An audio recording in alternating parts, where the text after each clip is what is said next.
સુરત સહિત સમગ્ર દક્ષિણ ગુજરાતમાં ભારે વરસાદની આગાહી હવામાન વિભાગ દ્વારા કરવામાં આવી હતી, જેથી રાજ્યના શિક્ષણ વિભાગે પરિપત્ર જાહેર કર્યો હતો, જે અંતર્ગત આજે રજા જાહેર કરવામાં આવી હતી। તેમ છતાં વેસુ વિસ્તારમાં આવેલી એસડી જૈન સ્કૂલ ચાલુ રાખવામાં આવી હતી। વેસુ સ્થિત એસડી જૈન સ્કૂલ સરકારના પરિપત્રને ઘોળીને પી ગઈ હોય તેવો ઘાટ સર્જાયો હતો।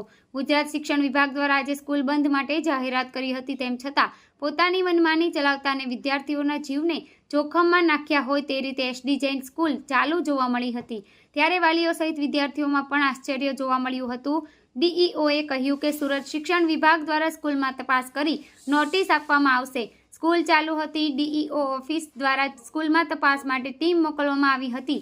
ધોરણ 1 થી 7 ગુજરાતી મીડિયમમાં વિદ્યાર્થીઓ સ્કૂલે આવ્યા હતા। આ સ્કૂલને શિક્ષણ વિભાગનો કોઈ ડર નથી।